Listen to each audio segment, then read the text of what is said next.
Hello, I'm Kevin Berger. Every 4 minutes, someone is diagnosed with blood cancer like leukemia, and often a possible cure lies in a marrow transplant. The Be the Match Foundation helps support the work of Be the Match, which brings together a community of donors, volunteers, healthcare professionals, and researchers to help patients get the life-saving marrow they need. Here to tell us more is president of the Be the Match Foundation, Christine Fleming, and marrow donor, John Mountain. Welcome to Newsmakers. Thank you. Thank you. Christine, can you explain the work that you do? Sure. Be the Match is an organization that helps facilitate bone marrow transplants and umbilical cord blood transplants for patients who have blood cancers like leukemia and lymphoma and up to about 70 other blood disorders. Without bone marrow, it's pretty grim prognosis for many of these patients. Yes, for many of these patients, this is a life-saving treatment, and it's their only option. Now, how many people do you have on register who are prepared to be donors? So we have 12 million people on the Be the Match registry. We also search about 11.5 million more around the world through our cooperative registries internationally. So if a patient needs a match, we will look for 22 million people to help them.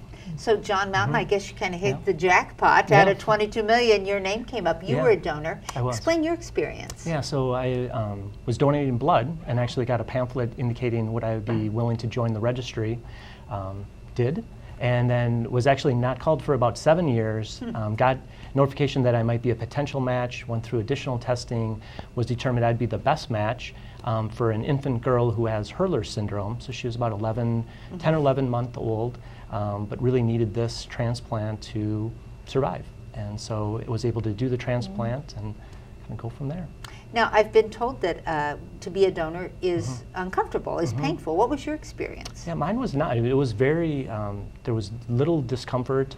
Had the procedure in the morning, was out that same afternoon, really no discomfort. The pressure bandage really was the more uncomfortable, having that thing on your back. But other than that, it was really no issues at all on my side. And you later got a chance to meet this little girl? We did. So there's a year waiting period. So about 18 months, we actually, our whole family visited them, and yeah, it was really a remarkable experience. And you know, just getting to see my daughter next to Danny, who was the recipient, was pretty special. Yeah, I can see how satisfied he is in talking about that.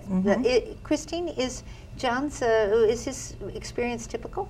Yes, actually, I think it is typical. We learn from our donors that there may be some discomfort prior to donation if they are donating through a process called peripheral blood stem cells. Sometimes there's a little discomfort afterwards if they are donating from their hip. They always say they would do it again in a heartbeat, so I think this is quite typical. There was no cost to John, and donors all their expenses are paid, and we have a foundation that helps to raise money to make all of that possible. Do you need more people to be in the registry? We do. We always need more people on the registry. We especially are looking for individuals between the ages of 18 and 44 because we know that patients will do better if a donor is younger. Those younger donors. And we also continue to work to diversify our registry. Most patients will find their match among their own heritage, and it's so critical to find a match for everyone that we continue to add more minority donors to the registry. And that's especially African American, Hispanics, and Asians. I understand that it can all be done now, not with a blood test, but with a cheek swab. Now, if you would like to learn more about how you could be the match, become a marrow donor, or help support the work of the foundation, go to bethematch.org. They can tell you about how they can send you a kit and you can become in the registry. And that's it for this edition of Comcast Newsmakers. I'm Kevin Berger. Thanks for watching.